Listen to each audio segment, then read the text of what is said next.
मैं हूं धर्मेंद्र सिंह और आप देख रहे हैं किसान तक। किसान तक में हम ऐसी सक्सेस स्टोरियों पर बात करते हैं जिसको देखकर बहुत से किसान ही नहीं बल्कि युवा भी प्रेरित होते हैं और अपने जीवन में एक बड़ा परिवर्तन लाते हैं। ऐसी ही एक नई स्टोरी लेकर आज हम आए हैं बी कीपिंग। बी कीपिंग कोई एक नया नाम नहीं है बल्कि मधुमक्खी पालन का काम सदियों पुराना है। प्राचीन काल से ही बी कीपिंग का काम शुरू हो चुका था, लेकिन वो उस समय एक कमर्शियल रूप से नहीं होता था। हमारे जो मधुमक्खियाँ होती थी वो जंगली हुआ करती थी, लेकिन अब जब इसको प्रोफेशनल रूप से इसका काम शुरू हुआ तो इन मधुमक्खियों का स्वरूप बदल गया। मधुमक्खी वाला एक नाम है और इस नाम को आप सुनेंगे तो लगेगा कि मधुमक्खी वाला यानी कोई शहद बेचने वाला हो सकता है, लेकिन ऐसा ही एक नाम है जो ब्रांड है और इस ब्रांड को स्थापित करने का काम किया है निमित सिंह ने। हमारे साथ में निमित सिंह हैं और मधुमक्खी पालन के क्षेत्र में 2012 में इन्होंने शुरुआत की। बीटेक की डिग्री रखते हैं और चाहे तो वो इंजीनियर बन सकते थे, लेकिन इंजीनियर नहीं बने और एग्रीकल्चर के क्षेत्र में उतर गए। उनकी यात्रा 2012 से शुरू हुई, आज 2023 तक पहुंच पाई है और इन 11 सालों में अपनी मधुमक्खी और अपनी शहद की पहुंच इन्होंने यूएस तक बना ली है। इनका जिक्र खुद प्रधानमंत्री नरेंद्र मोदी 91वें एपिसोड जो कि 31 जुलाई को प्रसारित किया गया था मन की बात में, इनका जिक्र किया है, इनके बारे में बहुत कुछ बताया है। प्रोफेशनल पढ़ाई करने वाले युवा भी इसे अपना स्वरोजगार बना रहे हैं। ऐसे ही एक युवा है यूपी में गोरखपुर के निमित सिंह। निमित जी ने बीटेक किया है, उनके पिता भी डॉक्टर हैं, लेकिन पढ़ाई के बाद नौकरी की जगह निमित जी ने स्वरोजगार का फैसला लिया। उन्होंने शहद उत्पादन का काम शुरू किया। क्वालिटी चेक के लिए लखनऊ में अपनी एक लैब भी बनवाई। निमित जी अब शहद और बी वैक्स से अच्छी कमाई कर रहे हैं और अलग अलग राज्यों में जाकर किसानों को प्रशिक्षित भी कर रहे हैं। ऐसे युवाओं की मेहनत से ही आज देश इतना बड़ा शहद उत्पादक बन रहा है। हम इनसे जानना चाहेंगे कि कैसे एक शुरुआत हुई, कैसे आपने इसको करियर के रूप में चुना और कैसे आपने अपनी यात्रा बढ़ाई। हमने पढ़ा तो हम 12th की डिग्री मिली, 10 साल पढ़ा तो हमने 10 पास किया, तो क्यों ना इसमें कुछ समय दिया जाए, 2 साल समय दिया जाए जिसमें कि हम सीखें कि कार्य होता कैसे है। अब जब सीखने की बारी आई तो ये वह कहाँ से सीखा जाए, कैसे सीखा जाए। तो मेरा ये सोच था कि सीखने के लिए कोई इंस्टीट्यूट को ज्वाइन ना किया जाए, क्योंकि एक टेक्निकल डिग्री लेने के बाद आदमी पढ़ाई 4 साल लगातार कर चुका है तो हमें पता है कि टेक्निकल डिग्री की वैल्यू क्या होती है। तो हमें ये लगा कि हम कोई थ्योरेटिकल या टेक्निकल में नहीं जाना चाहेंगे, हम उनसे सीखेंगे जो ज़मीनी स्तर पे कार्य करते हैं। तो हम शुरू किए सबसे पहले पंजाब, राजस्थान, हिमाचल, श्रीनगर, हम सब जगह जाके विजिट करते थे। एक हफ्ता वहाँ के किसानों के साथ रुकते थे, उनके साथ कैंप में रुकते थे, उनके साथ अपना समय बिताते थे, उनकी परेशानियों को जानते थे, उनकी समस्याओं को समझते थे, वो क्या अच्छा कर रहे उसको लेते थे। हम जब सब जगह घूमने लगे, फिर हम नॉर्थ ईस्ट गए, फिर हम तमिलनाडु भी गए, फिर हम बंगाल भी गए, यूपी। लास्ट में हमने सोचा कि हमें तो कार्य यूपी में करना है तो हमें यूपी घूमना चाहिए। तो फिर मैं यूपी घूमने लगा। यूपी में घूमने के समय मुझे ऐसा लगा कि हम यूपी में कुछ ऐसे भी कार्य कर रहे हैं कि मधुमक्खी पालन उस समय बहुत ही पीक पे था यूपी में, अभी भी है। तो हम यूपी के जब किसानों से मिले, पूर्वी क्षेत्र के, पश्चिमी क्षेत्र के किसानों से मिले, तो उन लोगों ने मुझे बताया कि भाई यहाँ पे कार्य ऐसे होता है। हर जगह का अपना अपना चैलेंजेस था, हर जगह का अपना अपना एडवांटेज और डिसएडवांटेज था। जैसे पहाड़ों में अलग चैलेंज है, वहाँ पर डब्बे ले जाने के लिए अलग दिक्कतें होती हैं, प्लेन एरिया में अलग चैलेंज है, ट्रैवल बेल्ट में अलग चैलेंज था। तो जब मैं यूपी में सबसे पहले मैं सीतापुर में काम चालू किया। सीतापुर में काम चालू करने के लिए सबसे पहले बंगाल से अपने 50 मधुमक्खी के डब्बे ले आए। अब जब 50 डब्बे ले आए तो मुझे था कि हम क्यों ना एक साथ 100 ले आए, लेकिन नहीं, मेरे पास पैसा था उस समय, लेकिन मैं 50 ही ले आया। मैं इसलिए 50 ले आया कि मैं खुद काम करूँगा। वो वर्कर, वो स्किल्ड वर्कर, वो अनस्किल्ड वर्कर, वो सेमी स्किल्ड वर्कर, उसकी दिक्कत क्या होती है, उस समस्या क्या होती है, जब मैं खुद करूँगा, स्वयं करूँगा, तो मुझे समस्याओं के बारे में पता चलेगा। तो मैं 50 डब्बे से सीतापुर में कार्य चालू किया। किसी तकनीकी वर्ष की वजह से दूसरे साल हमारे डब्बे ख़त्म भी हो गए। हमारे 25 डब्बे 30 डब्बे बिहार मार्गदर्शन करे तो हमारे डब्बे ख़त्म हो गए। तो हमारे पास शहद था उस समय, तो हमें लगा कि हमारा शहद कहाँ बिकेगा। जो उस समय बाज़ार था मेन मार्केट उस समय हमारा हनी का रेट कम आ रहा था। एक प्रोफेशनल पढ़ाई करने की वजह से मुझे अपना ब्रेक इवन और कैलकुलेशन इन सब के बारे में जानकारी थी। तो हमने जब कैलकुलेशन किया तो मुझे ये लगा कि हम अपने उत्पाद का सही रेट नहीं पा रहे, जो कृषि के व्यवसाय में लगभग आज भी हो रहा है। तो हमने उस समय ये तय किया कि क्यों ना हम इस शहद को एक नॉर्मल बोतल में भर के लखनऊ में लोगों तक पहुंचाया जाए। तो हमने निश्चित किया कि हमारे पास जो शहद निकला था, क्योंकि हमारे डब्बे ख़त्म हो चुके थे, हमारे पास 4 महीने का समय था, उस समय को हमने उपयोग करते हुए हमारे पास जो शहद लगभग 1.5 से 2 टन निकला हुआ था, उस 50 डब्बे से उस शहद को हमने लखनऊ में अपने घर में ही हम अपने बोतल ले आए, नॉर्मल प्लास्टिक की बोतल ले आए, नॉर्मल उस पर एक राहनी का स्टिकर लगाया हमने और लोगों तक हम पहुंचाने को प्रयास करने लगे। हम मोटरसाइकिल पर रख के लखनऊ के जो आप पार्क है जैसे Lohia park, general Mishra park, जहाँ पे लोग सुबह अपने स्वास्थ्य को ध्यान रखते हुए टहलने जाते हैं, तो जब वहाँ पे हम जाकर बेचने लगे तो लोग का कंप्लेन आने लगा, भाई इसमें फूड लाइसेंस नहीं है, इसमें स्टिकर नहीं है, इसमें सील नहीं है। तो जैसा ऐसा लोगों का प्रक्रिया आने लगा, हम उससे से अपने आप को बदलाव करने लगे। हम उस चीज़ को अपनाने के लिए हम जैसे फूड लाइसेंस के लिए अप्लाई कर दिया, फिर हमने बोतल की पैकिंग चेंज किया, फिर हमने सील पैक किया। तो 4 महीने में हम लगभग अपना वो शहद जो कि निकाले थे पिछले वर्षों हम बेचे। उस शहद को बेचने के बाद हमें अच्छा प्रॉफिट मिला। जो शहद हमारा 60 रुपये, 70 रुपये, 80 रुपये किलो उस समय एक ट्रेडर लेना की कोशिश कर रहे थे, उस शहद को हमने 200 रुपये में बाजार में बेचा और हमें अच्छा प्रॉफिट हुआ। उससे हम 200 रुपये किलो को शहद बेच करके हमने फिर से मधुमक्खी डब्बे खरीदे। फिर हमने उस साल हमने स्किल्ड वर्कर रखा अपने साथ। हमने स्किल्ड वर्कर रख करके हम मार्केट को ध्यान देने लगे, फिर हम मधुमक्खी डब्बे बढ़ाने लगे। उसके बाद हमें ऐसा लगा कि हम कब तक अपने मधुमक्खी बॉक्स बढ़ाएंगे और कब तक हम स्किल्ड वर्कर रखेंगे, क्यों ना हम उन लोग को इसमें रोजगार दें जिन लोगों के पास मार्केट नहीं है। तो हमने अपने साथ स्वयं सहायता समूह की महिलाओं को, किसानों को, एफपीओ को, उन किसानों को जिनके पास फॉरवर्ड लिंकेज नहीं है, बैकवर्ड लिंकेज है, उनको हमने जोड़ने लगा। सबसे बड़ी दिक्कत थी ट्रेनिंग की समस्या आती थी लोगों को, तो हमने फ्री ऑफ कॉस्ट ट्रेनिंग, आज भी मैं बिना पैसे लिए ट्रेनिंग देता हूँ, क्योंकि किसी भी ज्ञान का कोई भी पैसा मूल्य नहीं होता है। हम जितना बांटेंगे, जितना अपडेट करेंगे, उतना हमारा ज्ञान बढ़ता है। तो हमने लोगों को प्रशिक्षण देना चालू किया। लोगों को हमने बैकवर्ड लिंकेज ना देके हमने फॉरवर्ड लिंकेज देना शुरू किया। हम मधुमक्खी के डब्बे ना बेचें उनको, हम उनको मधुमक्खी ना बेचें, हम उनसे शहद खरीदें। अब जब हम उनसे ये कहेंगे भाई हम आपका शहद खरीदेंगे, तो हमसे लोग जुड़ने लगे। धीरे धीरे हमारे साथ सीतापुर में लोग जुड़े, हमारे साथ लोग बाराबंकी में जुड़े। बाराबंकी में फिर मैं अपना, जैसा कि आप यहाँ पे खड़े हैं, मधुमक्खी वाला यूनिट आप देख रहे हैं, हमने यहाँ पे एक यूनिट सेटअप की। यहाँ के लोग लगभग 1200 महिलाएं हमसे यहाँ से जुड़ गई। उसी बीच में हर एक बिजनेस में एक टर्निंग पॉइंट आता है। वो टर्निंग पॉइंट हमारा चैनपुरवा था। चैनपुरवा ऐसा क्यों था? क्योंकि चैनपुरवा वो गांव है जो कि लगभग पिछले 30 से 35 वर्षों से अवैध रूप से दारू बनाता है, और उस गांव में कोई भी तरह का व्यवसाय नहीं था। उस समय तत्कालीन एसपी डॉक्टर अरविंद चतुर्वेदी ने हमें उस गांव में इंट्रोड्यूस किया। हम उस गांव में गए, मुझे ऐसा लगा कि इस गांव में काफ़ी स्कोप है, इस गांव में काफ़ी कार्य है। उस गांव की विविधता ये है कि 75 जगह की झील से घिरा हुआ है वो गाँव। उस गाँव की महिलाएँ और लड़कियाँ काम को करने के लिए काफ़ी उत्साहित थीं। उस समय दिवाली पास में था। हमारे पास जो सह उत्पाद मोम निकलता है, उस मोम से हमने उस गांव में दीपक बनवाए। जब पहले साल दीपक बना तो लगभग 5 लाख दीपक बना। उसको बेचने के लिए हमने उन्हीं के गांव की लड़कियों को हमने सहारा लिया, जो कि एक MBA किया व्यक्ति उस दीपक को नहीं बेच पाता। उस गांव की लड़कियों ने उसके बारे में बताते हुए लखनऊ में जा करके उन्होंने बेचा और एक अच्छा आय मिला। इस तरह से हमारा पूरा एक साइकिल रहा। इस पूरे साइकिल में उतार चढ़ाव भी आया, जैसा मैंने आपको बताया, मधुमक्खी डब्बे मर गए पहले साल, दूसरे साल हमें मार्केट की दिक्कत आई। तो इस तरह से अभी भी दिक्कतें आती है, अपने आप को अपडेट और अपडेशन करते हुए हम आगे बढ़ते रहे। जैसे आपने ये मधुमक्खी वाला नाम रखा, मधुमक्खी वाला क्योंकि दूध वाला, फिजिक्स वाला, बहुत सारे इस तरह के नाम हैं वो जो बड़े पॉपुलर हो जाते हैं। तो ये नाम कब किसने सुझाया और कब? एक कहावत है, जब हम लोग गांव में जाते थे तो लोग हम लोग को किसी नाम से नहीं बुलाते थे, मधुमक्खी वाला आया, मधुमक्खी वाला आया, इस नाम से लोग बुलाते थे। और हम अपना नाम बताते तो लोग हमें पहचान नहीं पाते थे। जब हम ये बोलते थे हम मधुमक्खी वाले बोल रहे हैं, तभी लोग पहचानते हैं। आम तौर पे ये चीज़ अभी भी ऐसा होता है। तो हमने इसी वजह से लोग मधुमक्खी वाला ही बोलने लगे, तो हमने नाम ही मधुमक्खी वाला कर दिया कि ताकि लोगों को याद रहे कि ये मधुमक्खी वाला है। क्योंकि जब भी किसी गांव में जाओ, कोई महिला है, कोई दीदी हैं, कोई समूह की महिला है, कोई पुरुष है, भाई मधुमक्खी वाला आया है, मधुमक्खी वाला आया है। तो भाई हमने उसी को फिर अपना ब्रांड नेम बनाया, हमने मधुमक्खी वाला नाम को रजिस्टर्ड कराया, उसी के नाम से वेबसाइट बनाई हमने और उसी नाम को हम आगे बढ़ाने लगे। तो हम अपने नाम के साथ निमित सिंह हम आगे ब्रैकेट में मधुमक्खी वाला लिखने लगे, ताकि लोग हमें इसी नाम से जानते रहें और आगे ये नाम बढ़ता रहे। जब माननीय प्रधानमंत्री मोदी जी ने भी इस नाम को निमित सिंह के साथ जोड़ा, तो हमें उस समय पता भी नहीं था कि हमारा मन की बात में आने वाला है। हमारे कार्य को आप जैसे लोगों ने ने और आप कुछ अधिकारियों ने, जिसने भी पहुंचाया हो, मुझे नहीं पता किसने पहुंचाया है, लेकिन जब नाम आया तब मुझे पता चला कि मन की बात में मेरा नाम आया है। जब प्रोग्राम चल रहा था मुझे फ़ोन आने लगा, तब मुझे पता चला कि मन की बात में आ रहा। उसके पहले राजभवन में अच्छा कार्य करने की वजह से माननीय राज्यपाल महोदय की तरफ से भी मुझे 2 से 3 बार सम्मानित किया गया।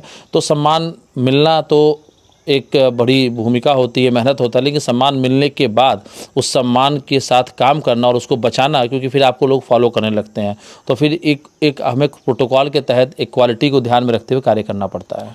आज आप 11 साल हो चुके इस फील्ड में काम करते हुए, और आज आपका जो ये बिज़नेस है, आप इसका जो ये बी कीपिंग का आप एक चेन है, बहुत दूर तक जा पहुंची है। तो इन 11 सालों में कहाँ तक पहुंचे आप और कितने फार्मर जुड़े, आपका ईयरली टर्नओवर क्या है? हमारे साथ लगभग पूरे उत्तर प्रदेश में और बंगाल, बिहार, झारखंड तक लगभग हमारे साथ 1200 किसान डायरेक्ट और इनडायरेक्ट जुड़े हुए हैं। और एक और चीज़ हम बताएं आपको, हमारे साथ सुंदरबन ट्राइबल बेल्ट के भी किसान जुड़े हुए हैं। और इन 10-11 सालों में हमें अपने आप को अपडेट के साथ साथ किसानों की जो अहम भूमिका है, क्योंकि मैं खुद भी एक किसान हूँ, मधुमक्खी पाल रहा हूँ, तो मुझे वो दर्द पता है कि वो क्या समस्याएं आती हैं। बारिश हो या मौसम ख़राब हो, मधुमक्खियाँ मरने लगती हैं, शहद उत्पादन नहीं होता है। इस वजह से मैं उनको मार्केट दे पाता हूँ और मैं पूरा कोशिश करता हूँ कि हमारा शहद रिटेल में ही बिके। हम उन लोगों तक पहुँचाएं शहद अपना जिन लोगों को शहद के बारे में पता नहीं है, शहद की जागरूकता फैलाएं। और हमारी एक और कोशिश होती है कि जहाँ पे जो किसान है, जो हमसे जुड़ा हुआ है, उसका लगभग 1/3 हिस्सा का शहद शुरुआत में वही लोकल में बेचे, ताकि वो किसान हम पर डिपेंडेंट ना रहे। आने वाले 2 से 3 साल में वो किसान खुद अपना हैंड होल्डिंग कर सके। ये भी मेरी एक चाहत होती है हर एक किसान के साथ कार्य करते समय। नहीं तो आज आपका कितना ईयरली अगर देखा जाए तो कितना शहद पैदा कर लेते हैं और उसका टर्नओवर कितना? लगभग मेरा इस समय का 60 से 70 जो टन है हमारा हनी का प्रोसेस है। हनी हम प्रोड्यूस करते हैं और लगभग ईयरली का जो हमारा टर्नओवर है, हमने शुरुआत किया था 1 लाख रुपये पर एनम से, आज हमारा लगभग 1.5 CR तक का टर्नओवर हमारा जा रहा है, जिसमें हम ट्रेनिंग भी देते हैं, हम मधुमक्खी डब्बे भी बेचते हैं, हम बाकी अन्य प्रोडक्ट जैसे सह उत्पाद भी बेचते हैं, और हनी के जो डिफरेंट फ्लोरा हनी वो भी हम सेल करते हैं साथ साथ में। तो किस तरह की हनी कलेक्ट करते हैं? क्योंकि हनी को जो बी होती है उसको माइग्रेट करना पड़ता है, क्योंकि ये सीज़न तो पीक है, और फिर उसके बाद में जैसे गर्मियाँ शुरू होती हैं तो फिर उसके बाद में जैसे कि मस्टर्ड मतलब सरसों का सीज़न ख़त्म हो जाता है, तो ऐसी स्थिति में फिर कहाँ से शहद ले आते हैं आप लोग? हमारा जैसे सबसे पहले नवंबर से लेकर मार्च तक हम जो है अपना सरसों का शहद प्रोड्यूस करते हैं।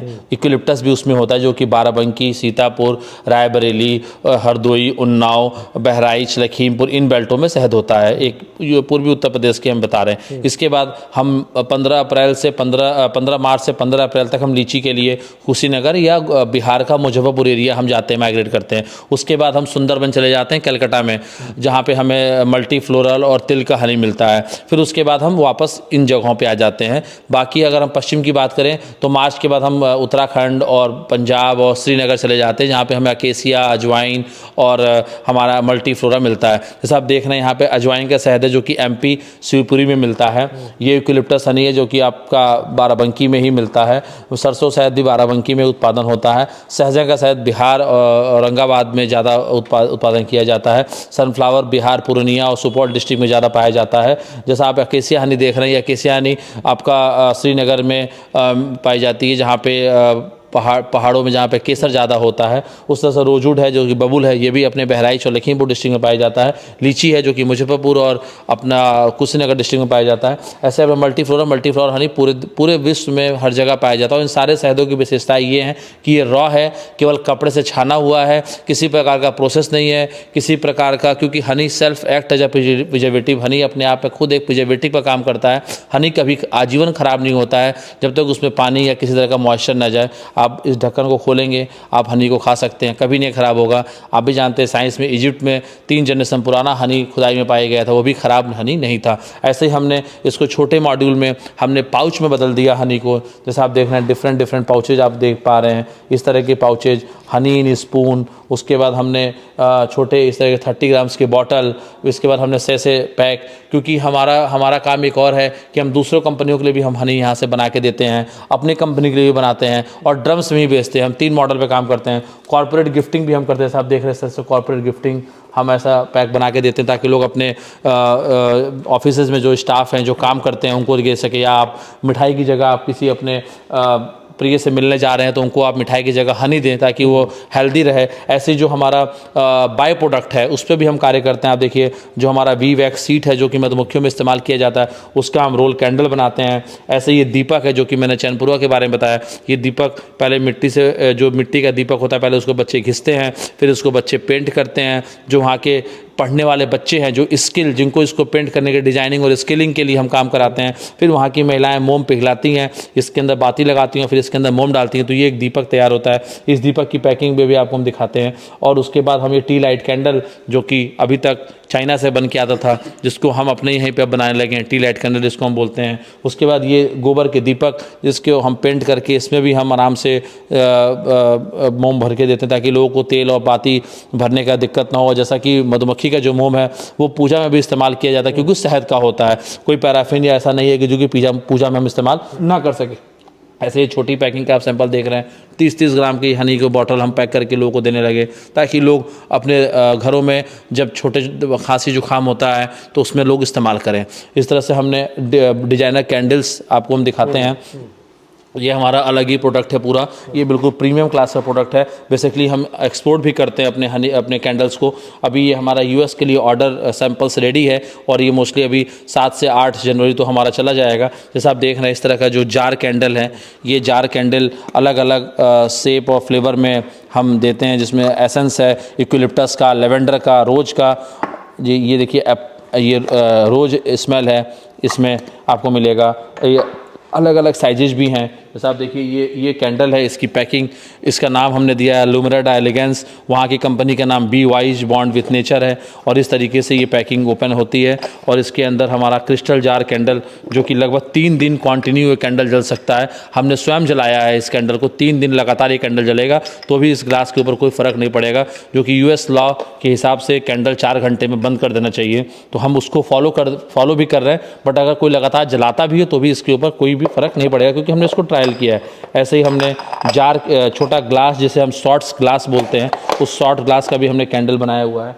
आप ये देख सकते हैं, ये शॉर्ट ग्लास की कैंडल है, इसका नाम हमने ज्योति लिमिटेड सैनिटी रखा हुआ है। इसकी पैकिंग आप ऐसे देखिए, ऐसे खुलेगी, इस तरह से इसकी पैकिंग है, हम इसको बड़े आराम से जला सकते हैं। इसी तरीके से हमारा बी पोलन है, बी पोलन भी काफ़ी अच्छा डिमांड है। इस तरह से बी पोलन है, ये हाईली रिच प्रोटीन डाइट है और इसके अंदर प्रोटीन काफ़ी मात्रा में होता है। जो बच्चे जिम जाते हैं उसको बड़े आराम से इसको इस्तेमाल कर सकते हैं। ये हमारा मल्टी फ्लोरा पोलन है, वो केवल मस्टर्ड पोलन नहीं, हमारा मल्टी फ्लावर का पोलन है जिसके अंदर डिफरेंट फ्लावर जहाँ पे होता है, जैसे हनी होता है जिस तरह से मल्टी फ्लावर का, वैसे ये पोलन है। ऐसे हमारा ये क्रिसमस ट्री कैंडल है जो कि इस समय हैलोवीन और क्रिसमस टाइम में काफ़ी डिमांडेड रहता है। इस तरीके से ये हमारा सबसे डिमांडिंग जो हमारा यूएसपी कह लें हमारे प्रोडक्ट का, जो कि रोल कैंडल है। ये इसकी खासियत ये जलने के बाद दोबारा रीयूज होता है। ये वैक्स घर में आप क्राफ्ट की तरह लिप बाम, सोप, जो भी चाहे आप वो इससे बना सकते हैं या दोबारा कैंडल बना लीजिए।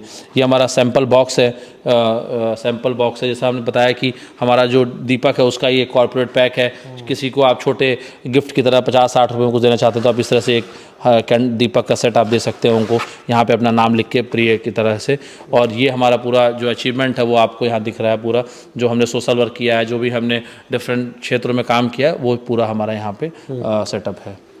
ठीक है, तो ये जो आपने अलग अलग तरह के बताए कि अलग अलग तरह के मॉडल हैं, अलग अलग तरह की वैरायटी के शहद हैं, और ये सब काम किया है इन 11 सालों में। इन 11 सालों में लगातार निमित सिंह ने खुद को अपग्रेड किया है और इतना अपग्रेड कर लिया है कि अब इनकी पहुंच यूएस तक हो चुकी है। आपने अभी देखा कि किस तरीके से ये कैंडल हैं और अलग अलग तरह के, देखिए शेप हैं, ये वैक्स के कैंडल हैं और इनकी डिमांड काफ़ी ज़्यादा यूएस में होती है। तो इन्होंने इसको पहचाना और इसको अलग अलग शेप, अलग अलग फ्लेवर में बनाया है। क्योंकि ये वैक्स है, देखिए वाइट है, इसमें कलर बना दिया है और इसकी पैकिंग सबसे बड़ी विशेष की है। आज इनकी पहुंच देश के आधे हिस्से में हो चुकी है। करीब 1200 किसान जुड़े हुए हैं और किसानों का ये जो उनको एक मार्केट की दिक्कत होती है कि वो शहद अपना बेचें कहाँ, तो ये टोटल उसका शहद ले लेते हैं, फिर उसको अलग अलग रूप में अलग अलग तरह की पैकिंग में बेचने का काम करते हैं। तो आपने सुना निमित सिंह की सक्सेस स्टोरी, और 11 सालों में आज इन्होंने अपना एक बड़ा एम्पायर खड़ा किया है। लगातार किसानों को प्रेरित भी कर रहे हैं। ऐसा नहीं कि एक बड़ा नाम होने के साथ साथ किसानों को वो अपने साथ लेकर नहीं चलते हैं, लेकिन किसानों को मुफ्त ट्रेनिंग देते हैं, लगातार वो ट्रेनिंग देने का काम करते हैं, और उनकी ये कोशिश होती है कि किसान अगर समृद्ध होगा तो हम भी समृद्ध होंगे। धर्मेंद्र सिंह, किसान तक, बाराबंकी। अगर ये वीडियो आपको पसंद आया है तो इसे लाइक जरूर करें। अगर चैनल अभी तक सब्सक्राइब नहीं किया है तो कर लें, और नोटिफिकेशन पाने के लिए बेल आइकन भी दबा दें।